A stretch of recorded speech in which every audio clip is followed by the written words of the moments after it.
ഇന്നത്തെ ദേശാഭിമാനിയിൽ നമ്മുടെ കെ രാഗേഷിന്റെ ഒരു ലേഖനമുണ്ട്. ഭയങ്കര തമാശയാണ്. ഇവിടെ ഇങ്ങനെ വിളിച്ചു പറയാം, നിങ്ങൾക്ക് വിവരമില്ലെങ്കിൽ ഇങ്ങനെ വിളിച്ചു പറയാൻ പറ്റുമോ? ഈ ദേശീയ വിദ്യാഭ്യാസ പദ്ധതി ഞങ്ങളിതാ നടപ്പാക്കാൻ അങ്ങോട്ട് അതിന്റെ കാര്യങ്ങളൊക്കെ തെരിയെന്ന് 2024 നിങ്ങൾ കേന്ദ്രത്തിൽ കത്തെഴുതുന്നു. അത് കഴിഞ്ഞിട്ട് 2025 നിങ്ങൾ പോയിങ്ങാണ്ട് അത് ഒപ്പിടുന്നു അല്ലെ? ഒപ്പൊക്കെ വന്നപ്പോഴാണ് ഈ CPI-ക്കാര് കുത്തിത്തിരിപ്പുണ്ടാക്കിയത്. ഇതൊക്കെ നാട്ടുകാർക്ക് അറിയുന്ന കാര്യമല്ലേ? CPI-ക്കാര് പറഞ്ഞു ഇതിന്റെ അകത്ത് അങ്ങനെ ഒപ്പിടാൻ പറ്റൂല, പിന്മാറണമെന്ന് പറഞ്ഞു. അങ്ങനെയാണ് നിങ്ങൾ നോക്കിയപ്പോൾ പിന്മാറാൻ പറ്റില്ല. അവസാനം നിങ്ങൾ താൽക്കാലികമായി ഞങ്ങളൊന്ന് മരവിപ്പിച്ച് നിർത്തണം, ഞങ്ങൾ ഇവിടെ ഒന്ന് സെറ്റിൽമെന്റ് ഉണ്ടാകട്ടെ എന്ന് പറഞ്ഞാൽ നിങ്ങൾ തൽക്കാലം ഊരിയതല്ലേ. അതല്ലാതെ NEP പദ്ധതി ഈ അടിച്ചേൽപ്പിക്കുന്നത് നിങ്ങൾക്ക് മനസ്സിലായപ്പോഴാ പിന്മാറിയത്. എന്തിനാണ് ഇങ്ങനെ കള്ളത്തരം പറയുന്നത്? ഈ കള്ളത്തരം പറയുമ്പോ എന്തായി? നിങ്ങൾ ഇത്രയും പൊട്ടന്മാരാണ് മനസ്സിലായി. അതായത് NEP പദ്ധതി ഈ എന്താ പറയാ PMC പദ്ധതിയിൽ ഒപ്പിടുന്ന കാലത്ത് നിങ്ങൾ ആൾക്കാർക്ക് ഒന്നും അറിയില്ല ഇനി ഇത് NEP പദ്ധതിയുടെ ഭാഗമാണെന്ന്. ഇങ്ങനെ പൊട്ടന്മാരാണ് നിങ്ങൾ. ഇവനൊക്കെ പേര് വെച്ച് ഈ സാധനം എഴുതുക എന്ന് പറഞ്ഞാലേ നിങ്ങൾ തോറ്റ് തുന്നം പടയുന്ന ഒരു എന്താ പറയാ, ഇതിന്റെ കാരണം ഇതാണോ? ഇമ്മാരി പൊട്ടന്മാരെ വെച്ച് കഴിഞ്ഞാൽ പാർട്ടി എങ്ങനെ മുന്നോട്ട് പോവുക? PM-ശ്രീ വഴി NEP അടിച്ചേൽപ്പിക്കാനുള്ള നീക്കം വ്യക്തമായതോടെ, അതല്ലാതെ CPI-ക്കാർ കുത്തിത്തിരിപ്പുണ്ടാക്കിയിട്ടൊന്നും അല്ലട്ടോ, ഞങ്ങൾക്ക് അപ്പോഴാണ് ട്യൂബ്ലൈറ്റ് കത്തിയത്. അതുവരെ ഞങ്ങൾക്ക് അറിയില്ലായിരുന്നു. അത്രേ. ഇവന്റെ കൂടെ ലൈറ്റിങ്ങൾക്ക് ഒന്നും അറിയില്ലായിരുന്നു അത്രേ. ഈ PM-ശ്രീ എന്ന് പറഞ്ഞാൽ ഇവന്റെ വിചാരം അത് NEP-യുടെ ഭാഗം അല്ലാന്നാണ് അത്രേ ഇവന്റെ വിചാരം. പൊട്ടങ്ങളാരൻ ഇളിച്ചിക്കണ ഒരു പടമൊക്കെ കൊടുത്തിട്ട് ഇവന്റെ വിചാരം ഇതൊക്കെ വലിയ അലങ്കാരാണെന്നാണ്. PM-ശ്രീ വഴി NEP അടിച്ചേൽപ്പിക്കാനുള്ള നീക്കം വ്യക്തമായതോടെ ഒപ്പിട്ട് 20 ദിവസത്തിനകം LDF സർക്കാർ ധാരണാപത്രം പൂർണ്ണമായി മരവിപ്പിച്ചു. പൊതുവിദ്യാഭ്യാസ സെക്രട്ടറി K. വാസുകി കേന്ദ്ര വിദ്യാഭ്യാസ മന്ത്രാലയ സെക്രട്ടറി സഞ്ജയ് കുമാറിന് ഔദ്യോഗികമായി കത്തയക്കുകയും ചെയ്തു. PM-ശ്രീ പദ്ധതിയുമായി ബന്ധപ്പെട്ട ആശങ്ക പരിശോധിക്കാൻ മന്ത്രിസഭാ ഉപസമിതിയെ നിശ്ചയിച്ചു എന്നും റിപ്പോർട്ട് വരുന്നതുവരെ തുടർ നടപടി മരവിപ്പിക്കുന്നു എന്നുമായിരുന്നു കത്തിന്റെ ഉള്ളടക്കം. ഇതേ തുടർന്ന് എല്ലാതരം PM-ശ്രീ നടപടികളും സംസ്ഥാനം അവസാനിപ്പിച്ചു. ആയിക്കോട്ടോ, നിങ്ങൾ അവസാനിപ്പിച്ചു. സതീശൻ സർക്കാർ തുടങ്ങി. എന്താപ്പം നിങ്ങൾ ഒപ്പിട്ട സാധനം സതീശൻ സർക്കാർ അതുവഴി മുന്നോട്ട് പോകുന്നു എന്നാണ് നമ്മൾ മനസ്സിലാക്കിയത്. അതല്ല, ഇതിലെ ഏറ്റവും പ്രധാനപ്പെട്ട കാര്യം എന്നറിയോ? ഇവൻ ഇത്ര കുത്തിയിരുന്ന് കണ്ട് ഇങ്ങനെ ഒരു ലേഖനം എഴുതി. എവിടെയെങ്കിലും എന്താണ് ഈ PM-ശ്രീ പദ്ധതി കൊണ്ടുള്ള ദോഷം? അത് പറയണ്ടേ? ഇത്ര കാലമായിട്ടും ഈ മണുഗുണാഞ്ചനോ ഒരു മണുഗുണാഞ്ചന്മാരോ നമ്മളോട് പറഞ്ഞിട്ടില്ല PM-ശ്രീ പദ്ധതിയുടെ തകരാറ് എന്താണെന്ന് നമുക്കറിയില്ല. അറിയാഞ്ഞിട്ടാണ്, എനിക്കറിയില്ല. ഈ ഇന്ത്യ മഹാരാജ്യത്തെ തമിഴ്നാടും കേരളവും അല്ലാത്ത മറ്റെല്ലാ സംസ്ഥാനങ്ങളും, കോൺഗ്രസ് ഭരിക്കുന്ന സംസ്ഥാനങ്ങൾ ഉൾപ്പെടെ ഈ പദ്ധതിയിൽ ഒപ്പിട്ട് ഈ പദ്ധതി നടപ്പിലാക്കിക്കൊണ്ടിരിക്കുന്നു. അവിടെ ഒന്നും ഇവര് പറഞ്ഞമാതിരി കാവ്യവൽക്കരണം, ഹിന്ദുത്വ ഭീകരത ഒരു കാര്യം അവിടെ ഒന്നും ഉണ്ടായതായിട്ട് ആരും പറഞ്ഞ് ഞാൻ കേട്ടിട്ടില്ല. നിങ്ങൾ കേട്ടിട്ടുണ്ടോ എന്ന് എനിക്കറിയില്ല. ഇങ്ങനെ ഈ പദ്ധതി അപകടകരമാണ് ഇവര് പറയണ്ടേ? PM-ശ്രീ പദ്ധതി എന്ന് പറയുന്നത് വൻ അപകടകരമാണ്. ഇതുകൊണ്ട് നടപ്പാക്കി കഴിഞ്ഞാൽ ഇവിടുത്തെ കുട്ടികളെ ഭാവി കോഞ്ഞാട്ടാവും. കാരണങ്ങൾ 1, 2, 3, 4, 5 പറയണ്ടോ? ഇവിടെ വിദ്യാഭ്യാസ വിചക്ഷണന്മാരൊക്കെ പറയുന്നത് ഏറ്റവും ബെസ്റ്റ് പദ്ധതിയാണെന്ന് പറയുന്നത്. ഇനി അവര് മറ്റേ മോദി സർക്കാരിനോടുള്ള വിധേയത്വം കൊണ്ടോ അവരോടുള്ള പ്രത്യേക പ്രീതി കൊണ്ടൊക്കെയാണ് പറഞ്ഞെന്ന് വിചാരിക്കുക. എന്നാ പിന്നെ നിങ്ങൾ പറയണ്ടോ? ഇതാണ് PM-ശ്രീ പദ്ധതിയുടെ ദോഷങ്ങൾ. കഴിഞ്ഞ 4 വർഷമായി നടപ്പിലാക്കിക്കൊണ്ടിരിക്കുന്ന ഈ 4 വർഷം ഇന്ത്യയിലെ ഇന്ന സംസ്ഥാനങ്ങളിലൊക്കെ നടപ്പിലാക്കിയപ്പോൾ ആ പദ്ധതിയുടെ കീഴിൽ ഇവരുണ്ടാക്കിക്കൊണ്ടിരിക്കുന്ന തോന്നിയാസങ്ങൾ 1, 2, 3 അങ്ങനെ പറയണ്ടോ? അങ്ങനെ പറയാനൊന്നുമില്ല. ആകെ ഒറ്റ കാര്യം മാത്രമേ ഉള്ളൂ. ഈ പദ്ധതി BJP സർക്കാരിന്റെ പദ്ധതിയാണ്. കേന്ദ്രം ഭരിക്കുന്ന BJP സർക്കാരിന് അവരുടെ പദ്ധതി അല്ലാതെ വേറൊരു പദ്ധതി ഇറക്കുമതി ചെയ്യാൻ പറ്റുമോ? അവരുടേതായ രീതിയിൽ അവര് നാഷണൽ എഡ്യൂക്കേഷൻ പോളിസി ഉണ്ടാക്കി. അതിൻ്റെ അകത്തുനിന്ന് എന്താണ് അതിലെ തകരാറുകൾ എന്ന് നിങ്ങൾക്ക് വേണമെങ്കിൽ ചൂണ്ടിക്കാണിക്കാം. ഇതൊക്കെ നേരത്തെ ഈ പദ്ധതിയുടെ കരട് രേഖ എന്താ പറയാ ഓരോ സംസ്ഥാനങ്ങൾക്കും നൽകുകയും അവരുടെ ഒക്കെ അഭിപ്രായങ്ങൾ സ്വീകരിച്ചുകൊണ്ട് അതിനനുസരിച്ചുകൊണ്ട് ചിട്ടപ്പെടുത്തിയതാണ്. ഒരു ദിവസം രാവിലെ അവിടുന്ന് നരേന്ദ്രമോദി പറഞ്ഞിട്ട് അമിത്ഷാ എഴുതിയുണ്ടാക്കിയ പദ്ധതി അല്ലത്. ഇത് രാജ്യത്തെ എല്ലാ വിദ്യാഭ്യാസ വിചക്ഷണന്മാരോടും അഭിപ്രായം ചോദിച്ച് എല്ലാവരുടെയും അഭിപ്രായങ്ങൾ ഉൾപ്പെടുത്തിക്കൊണ്ട് തയ്യാറാക്കിയ അതിബൃഹത്തായ ഇന്ത്യയുടെ വിദ്യാഭ്യാസ യശസ് ലോകരാജ്യങ്ങൾക്കൊപ്പം നിൽക്കുന്ന അല്ലെങ്കിൽ അതിനേക്കാൾ മുകളിൽ നിൽക്കുന്ന തരത്തിലേക്ക് ഉയർത്താൻ വേണ്ടിയിട്ടുള്ള ഒരു ഗംഭീര പദ്ധതിയാണിത്. അപ്പൊ നിങ്ങൾക്ക് ആക്ഷേപിക്കണം, നിങ്ങൾക്ക് ഇത് കാവ്യവൽക്കരണം ബി.ജെ.പിനെ കേൾക്കുമ്പോൾ ഈ കാവ്യവൽക്കരണം, ഇത് ചോപ്പ് വൽക്കരണത്തിന് ആൾക്കാരാ പറയുന്നത്. അതാണ് ഏറ്റവും വലിയ രസം. ഇവരെല്ലാം ചോപ്പിൽ മുക്കിയിട്ടേ ചെയ്യുള്ളൂ. അങ്ങനെയുള്ള ആൾക്കാരാണ് പറയുന്നത് കാവ്യവൽക്കരണം. എടോ, കാവ്യവൽക്കരണം പറയുന്നതിന് പകരം നിങ്ങൾ പറയേണ്ടത് അതിലെ സ്പെസിഫിക് ആയിട്ട് പറ, ആ പദ്ധതിയിൽ ഇന്ന ദോഷങ്ങളുണ്ട്, അത് നിങ്ങൾക്ക് പറയാൻ പറ്റണ്ടേ. അതല്ലാതെ ഇത് മുസ്ലിം വിഭാഗത്തിന്, കാരണം എന്താ പറയാ ബി.ജെ.പിയുടെ ഒരു പദ്ധതി അംഗീകരിച്ചു കഴിഞ്ഞാൽ മുസ്ലിം വിഭാഗത്തിന് അത് ഭയങ്കര ഇറിറ്റേറ്റഡ് ആവും. അവരുടെ വോട്ടൊന്നും കിട്ടി. അതാണ് ഇവരുടെ മനസ്സിലിരിപ്പ്. ഇടോ, ആ കാലൊക്കെ പോയിടോ. ഏറ്റവും കൂടുതൽ മുസ്ലിം വിഭാഗം അവരുടെ കുട്ടികളെ ചേർത്തുന്നത് CBSE സ്കൂളാണ്. പോയി പരിശോധിക്കുക. നിങ്ങളെ ഈ പറയുന്ന ഈ സർക്കാർ സ്കൂളുകൾ അവർക്ക് വേണ്ട. അവരുടെ കുട്ടികളെ മുഴുവനും CBSE സ്കൂളാണ് പഠിപ്പിക്കുന്നത്. കേന്ദ്ര സിലബസിലാണ് പഠിപ്പിക്കുന്നത്. കേരളത്തിൽ ഇപ്പൊ 47 ഈ PM ശ്രീ പദ്ധതി നടപ്പാക്കിയ 47 സ്കൂളുകളുണ്ട്. ഇവിടുത്തെ നവോദയ വിദ്യാലയങ്ങളും ഈ പറയുന്ന കേന്ദ്രീയ വിദ്യാലയങ്ങളും ഒക്കെ അവിടെ മുസ്ലിം വിഭാഗത്തിൽ കുട്ടികൾ പഠിക്കുന്നുണ്ട്. ഒരു തകരാറില്ല, ഒരു കാവ്യവൽക്കരണവും ഇല്ല.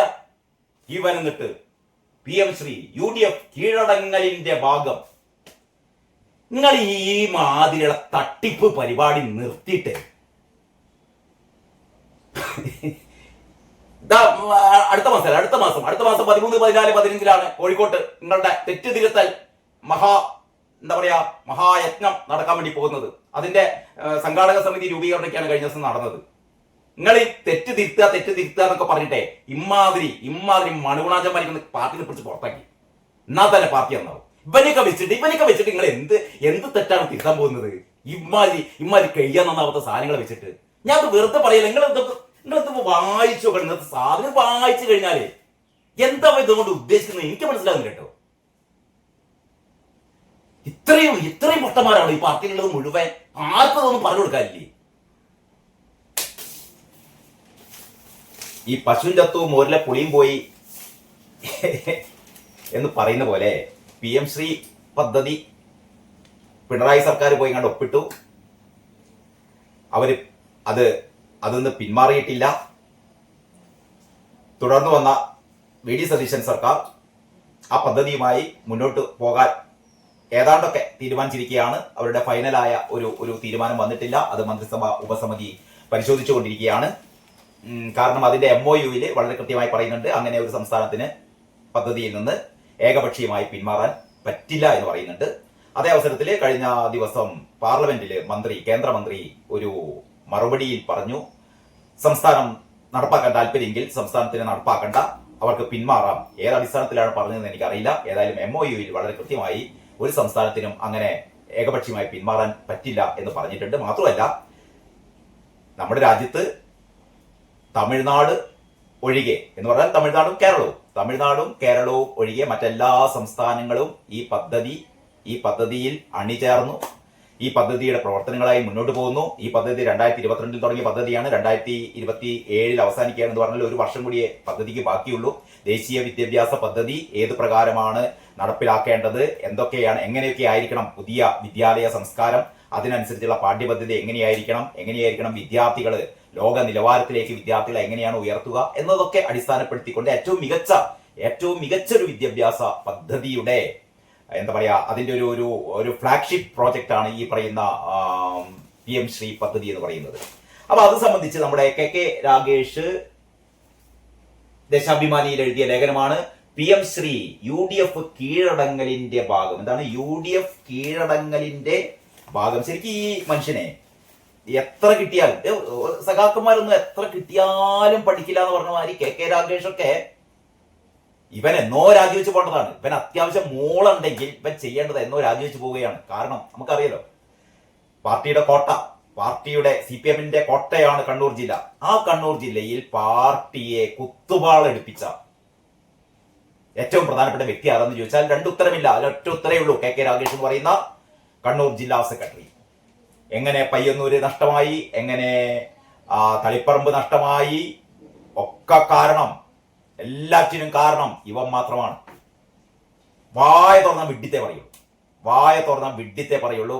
ഒരു കാലഹരണപ്പെട്ട അല്ലെ, ഈ പുതിയ കാലത്തിന് ഒരിക്കലും നിരക്കാത്ത എന്നോ കേട്ട പഴയ പല്ലവി ഇങ്ങനെ ആവർത്തിച്ച് പിണറായി വിജയൻ ചവച്ച് തുപ്പിയ എല്ലും കഷ്ണം ഇങ്ങനെ നക്കി തിന്നുന്ന നക്കിത്തീനി അല്ലാതെ ഇവന് ഒരു സ്വന്തമായ വ്യക്തിത്വം പോലും ഇല്ലാത്ത ഒരു പെറുക്കിത്തീനി.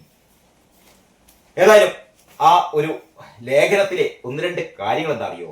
മുൻ LDF സർക്കാർ ധാരണാപത്രം ഒപ്പിട്ടത് കൊണ്ടാണ് തങ്ങൾക്ക് പദ്ധതിയുമായി മുന്നോട്ട് പോകേണ്ടി വരുന്നത് എന്ന UDFന്റെ വാദം പച്ചക്കള്ളമാണ്. എന്താ അവനോട് പറയേണ്ടത്? ഇവര് പോയി കണ്ട് ഒപ്പിട്ടു, അത് ആർക്കും നിഷേധിക്കാൻ പറ്റില്ലല്ലോ. PMC പദ്ധതിയിൽ ഒപ്പിട്ടതാരാണ്? പിണറായി സർക്കാരാണ്. ഒരു സർക്കാരിന്റെ തുടർച്ചയാണ് മറ്റൊരു സർക്കാർ. സ്വാഭാവികമായും പിണറായി സർക്കാർ ഒപ്പിട്ട ഒരു പദ്ധതി പിന്നാലെ വരുന്ന സർക്കാർ അത് നടപ്പിലാക്കും, അല്ലെങ്കിൽ അവർ ആ പദ്ധതിയിൽ നിന്ന് പിന്മാറിയിട്ടില്ല എന്നിട്ടാണ് ഇവൻ ഉളുപ്പില്ലാതെ എഴുതുന്നത്. മുൻ LDF സർക്കാർ ധാരണാപത്രം ഒപ്പിട്ടത് കൊണ്ടാണ് തങ്ങൾക്ക് പദ്ധതിയുമായി മുന്നോട്ട് പോകേണ്ടി വരുന്നതെന്ന UDFന്റെ വാദം പച്ചക്കള്ളമാണത്രേ. 2022 PM ശ്രീ പദ്ധതി ആരംഭിച്ചത് മുതൽ കേരളം എതിർത്തു. എടാ മോനെ, എന്തിനാണ്ടാ അങ്ങനെ കള്ളത്തരം പറയുന്നത്? 2024 റാണി ജോർജ് പ്രിൻസിപ്പൽ സെക്രട്ടറി വിദ്യാഭ്യാസ വകുപ്പിന്റെ പ്രിൻസിപ്പൽ സെക്രട്ടറി ആയിരുന്ന റാണി ജോർജ് 2024 കേന്ദ്രത്തിന് ഒരു കത്തയച്ചില്ലേ? കാരണം ഈ PMC പദ്ധതി അതിൽ ചേരാൻ ഞങ്ങൾ തയ്യാറാണ്, ഇതിന്റെ കാര്യങ്ങളൊക്കെ ഒന്ന് സ്പീഡപ്പ് ചെയ്യണമെന്ന് പറഞ്ഞാണ്ട് റാണി ജോർജ് 2024 അയച്ചൊരു കത്ത് ആ സോഷ്യൽ മീഡിയയിലൊക്കെ കിടക്കുന്നുണ്ട്. എന്ന് പറഞ്ഞാൽ നിങ്ങൾക്ക് ഈ PMC പദ്ധതിയിൽ ചേരാൻ നിങ്ങൾക്ക് അമിതമായ താല്പര്യം ഉണ്ടായിരുന്നു, നിങ്ങൾ ചേർന്നോ? അവസാനം CPI-ക്കാർ കുത്തിത്തിരിപ്പ് ഉണ്ടാക്കിയതുകൊണ്ടല്ല മക്കളെ, നിങ്ങൾ അതിൻ്റെ അകത്തുനിന്ന് താൽക്കാലികമായി ഞങ്ങളിതാ ഒന്ന് മാറി നിൽക്കുകയാണ്, ഞങ്ങളിതാ ഒരു മന്ത്രിസഭ ഉപസമിതി ഉണ്ടാക്കിയതൊക്കെ പറഞ്ഞത് ആ ഒരൊറ്റ കാരണം കൊണ്ടല്ലേ? ഈ പറയുന്ന CPI-ക്കാരുടെ കുത്തിത്തിരിപ്പ് കൊണ്ട് മാത്രമല്ലേ? അല്ലെങ്കിൽ നിങ്ങൾ അതുമായിട്ട് മുന്നോട്ട് പോയില്ലേ? എന്തിനാ ഇങ്ങനെ മലർന്ന് കിടന്ന് തുപ്പുന്നതിന്റെ മണുഗുണാഞ്ച അല്ലെ? നിന്നെയൊക്കെ പിന്നെ എന്താണോ വിളിക്കേണ്ടത്? ഇനി ഇതിൽ പറയുന്ന മറ്റൊരു കാര്യം എന്താ അറിയോ? PM ശ്രീ വഴി NEP എന്ന് പറഞ്ഞാൽ നാഷണൽ എഡ്യൂക്കേഷൻ പോളിസി, ദേശീയ വിദ്യാഭ്യാസ പദ്ധതി, PM ശ്രീ വഴി NEP അടിച്ചേൽപ്പിക്കാനുള്ള നീക്കം വ്യക്തമായതോടെ ഒപ്പിട്ട് 20 ദിവസത്തിനകം LDF സർക്കാർ ധാരണാപത്രം പൂർണ്ണമായും മരവിപ്പിച്ചു. LDF സർക്കാർ ധാരണാപത്രം മരവിപ്പിച്ചു. അതിനുള്ള കാരണം ഈ മണഗുണാഞ്ചം പറയുന്നുണ്ടാന്നറിയോ? എന്താ? PM ശ്രീ വഴി NEP അടിച്ചേൽപ്പിക്കാനുള്ള നീക്കം വ്യക്തമായതോടെ. അത്രക്കും പൊട്ടന്മാരാണ് ഇവര്, അത്രക്കും പൊട്ടന്മാരാണെന്ന് ഇവൻ പറയാണല്ലോ. ഉളുപ്പില്ലാതെ പറയാൻ ഈ പൊട്ടൻ. അതായത് ഇതൊക്കെ ഒപ്പിട്ട് കഴിഞ്ഞിട്ട് 20 ദിവസം കഴിഞ്ഞിട്ടാണ് അത്രേ ഇവർക്ക് മനസ്സിലായത്, ഓ ഇത് NEP പദ്ധതി അടിച്ചേൽപ്പിക്കാനുള്ള ശ്രമമാണെന്ന്. ഇതുവരെ ഇവൻ അറിയില്ലായിരുന്നു. എടോ